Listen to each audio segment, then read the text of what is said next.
esa no era la única guitarra que lanzaba su mensaje fuera de los muros de la residencia. La tercera guitarra era para el almirante Gianpietri, que era el nexo con el Servicio de Inteligencia Nacional. Entonces, el almirante tenía una forma de enviar mensajes sobre la situación al interior de la residencia y a su vez el Servicio de Inteligencia, a través de un beeper, darle respuesta. El presidente del Consejo de Ministros dijo que se buscaría una solución pacífica. Si no se encuentra esa solución pacífica, ¿queda descartado el uso de la fuerza? No podemos adelantar la opinión sobre este tema.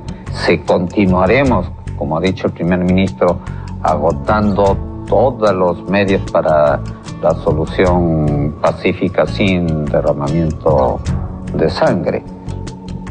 Pero como se dijo en el mensaje, y este es el marco de trabajo, es que si ocurre algún atentado contra la integridad física de alguno de los rehenes, entonces el escenario cambia, la lógica cambia, y no, en ese caso no se descartaría el uso de la fuerza por parte del Estado. Tenía con frecuencia la llamada del primer ministro, que dicho sea de paso es un gran amigo,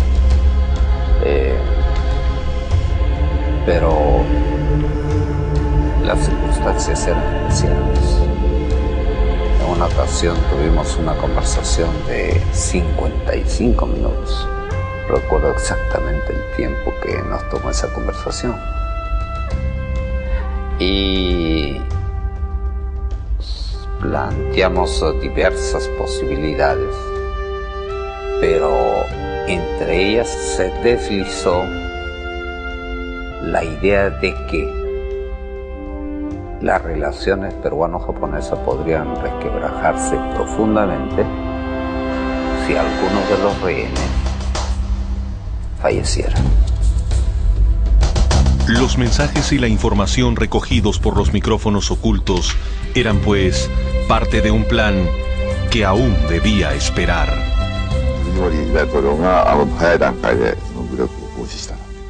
Si es que el presidente Fujimori hubiera realizado la incursión en una etapa prematura, quizás todos los rehenes habrían muerto.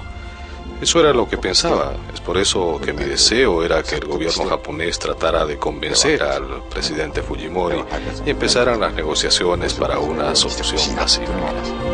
Y esa solución se abría camino con la formación de la Comisión de Garantes, a la que se sumó Monseñor Cipriani. Lejos de allí, en el Parlamento japonés, el primer ministro Hashimoto señala como prioritaria la integridad de los rehenes, un mensaje que ya había llegado en voz de su canciller. Señalé que si hubieran muchas víctimas, las relaciones entre Perú y Japón estarían en graves problemas. Insistí que era especialmente peligroso el camino de intentar la solución mediante el uso de la fuerza, en una forma tan prematura. Una solución pacífica y rápida eran los dos adjetivos que se utilizaban en ese pacífica y rápida, pero ¿cómo? El pasado vino entonces al rescate con un mensaje escrito en piedra. Si las conversaciones se trababan o surgía una amenaza a la vida de los rehenes, había una alternativa para el plan de contingencia. Es ahí cuando recuerdo la ruina de Chalín de Huántara e iniciamos la construcción de estos túneles. Quisiera mostrarles un documento inédito que es el primer bosquejo hecho por el señor presidente de la República del primer túnel que se iba a construir. Esta fue la misma casa por la cual ingresaron. Eran los primeros días de enero y ya se había iniciado la construcción de los túneles. Se tenían alquiladas todas las casas colindantes. Esta fue la que sirvió como primer centro de operaciones desde donde se comenzó a cavar el primer túnel, que más tarde se convertiría en la puerta de entrada de los comandos y en la puerta a la libertad para los rehenes.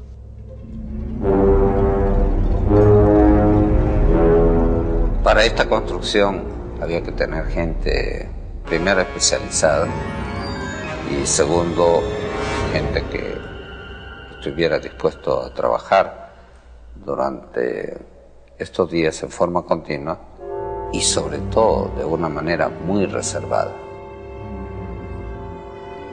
Los mineros encargados de hacer el túnel no podían ni siquiera comunicarse con sus familiares y dormían en una casa contigua a la residencia. La profundidad del túnel fue impresionante. Del nivel del piso de la casa al fondo del túnel era aproximadamente de 5 metros. Y había que hacerlo a esa profundidad para que no se vaya a notar y que también los ruidos sean menos perceptibles. Los túneles llegaban hasta el jardín posterior de la casa. Todos contaban con cableado eléctrico, sistemas de ventilación y fueron completamente tapizados para eliminar ruido alguno. Vimos como en el jardín había una franja en la cual el pasto estaba siempre verde y nadie regaba el jardín. Lo que no sabíamos es que se tiraba agua o se regaban los túneles del interior para darle consistencia a la estructura. Y lo que siempre me llamó la atención fue que los terroristas no percibieran esto. El MRTA inició un juego mortal entre estas paredes. Su derrota ya se iba escribiendo paso a paso, insospechadamente, cautelosamente. Con realismo y con la paciencia para llevar a cabo la estrategia, porque ese fue uno de los elementos. La serenidad con que se debía actuar, fuimos desbrozando el camino paso a paso. Primero agotando todo aquello que podría dar una salida efectivamente pacífica. Y en caso de emergencia, tener esta otra alternativa de intervención militar. Operación militar que fue siendo planificada en el más absoluto secreto por un grupo de comandos de élite, entre los que se encontraba el comandante Juan Valer Sandoval, que posteriormente sería uno de los héroes que ofrendaría su vida en el rescate. El que habla va a ingresar en este sector, a dominar el garaje, donde se supone que hay elementos terroristas, que son los que patrullan y cubren el sector de esta puerta principal. No se dejó de lado ni un solo detalle.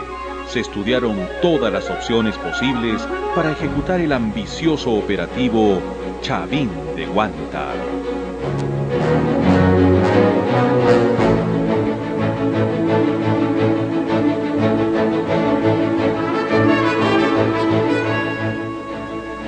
Paso a paso, los comandos iban informando al presidente todos los avances en interminables reuniones de madrugada en las que se iban poniendo a punto todos los detalles con la participación directa del primer mandatario.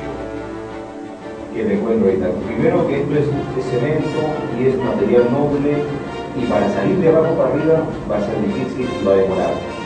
No, yo no digo salir de vamos a hacer simplemente un boquerón hasta llegar a la parte inferior del falso piso. No abrir el falso piso. La remembranza de las ruinas de Chavín de Huántar se fue convirtiendo poco a poco en el camino de salida a una locura terrorista que tenía secuestrados no solo a los rehenes, sino también a todos los peruanos. Los rehenes iban perdiendo cada vez más el miedo a la muerte, pero siempre con la firme resolución de regresar junto a la gente que los amaba. Esta promesa era reiterada, aunque veladamente, en las cartas que intercambiaban con sus familiares y que los unía en la distancia, a pesar de lo escuetas y genéricas que eran a veces, pues todas eran primero leídas, expurgadas y tachadas por el MRTA.